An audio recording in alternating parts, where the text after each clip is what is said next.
Welcome back to Printastic 3D. Today we're going to be talking about slicers. There's several slicers that you guys can choose from depending on what type of printer you're going to be using. From Orca, Cura, Chitubox, Prusa, Bambu, Litchi, and if you're running a Neptune for Macs like I am, Elegoo has made their own Cura. So the first thing we're going to get into is Cura.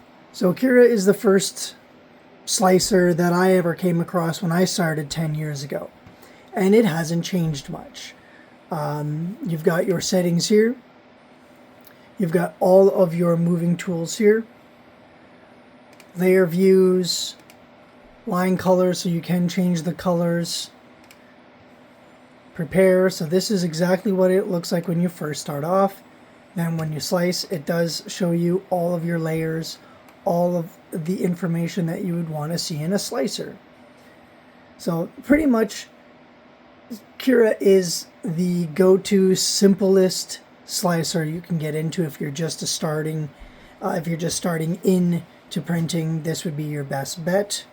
The next is my personal favorite, is Orca. Now Orca is built a little differently. It's pretty much built off of Prusa, Cura, Bambu, and pretty much every other slicer that they were able to find. This is the child that came out of all the slicers merged together, allowing you to have multi-build plates just like Bambu, allowing you to have different changes with inside these build plates. So each one of these I can have a selected setting for that. So I go to here and it's 3 walls, but I go to this one, it's 6 walls. This one's only got 1 wall, for example.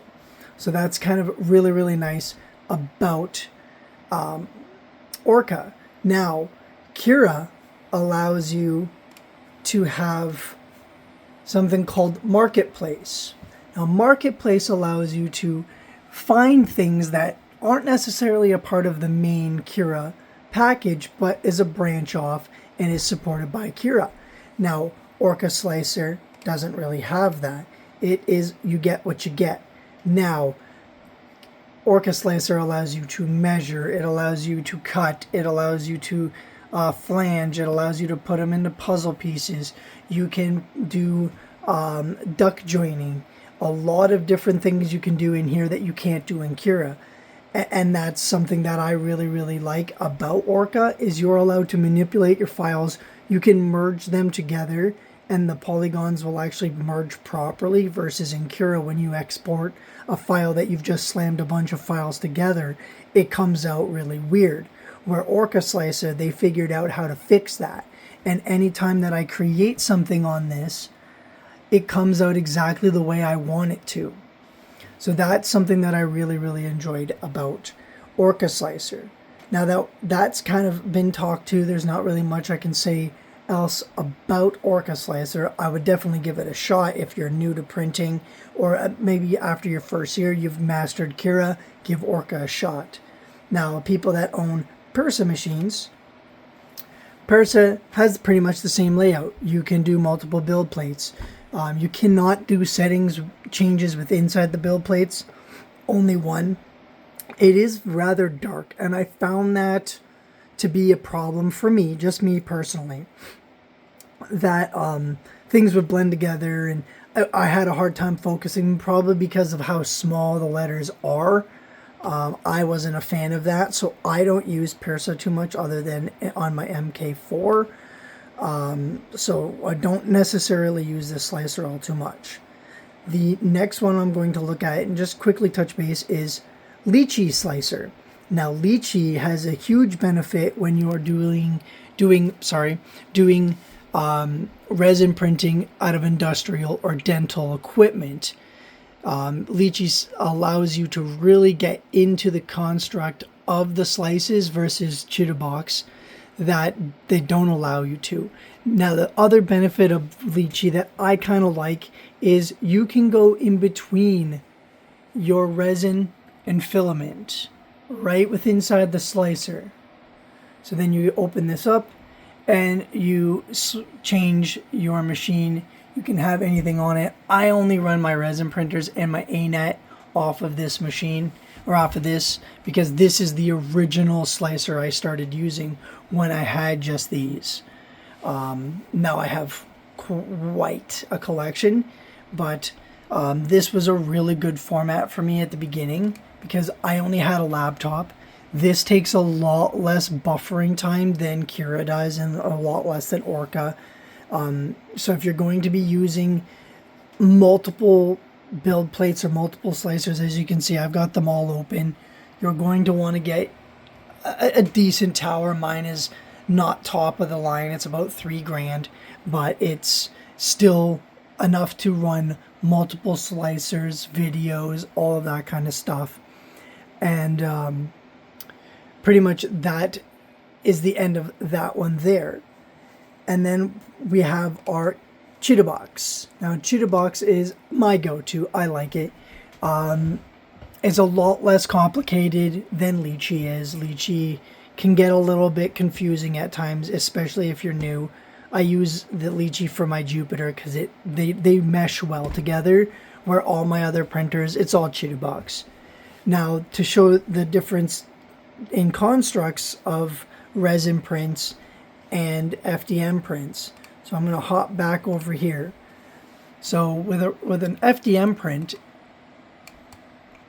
you have layers, you have lines. The supports are a much different build.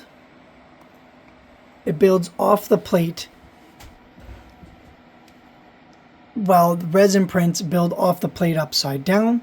So you will see that in another segment I'll do later, and showing the real big differences between FDM running and resin printing running.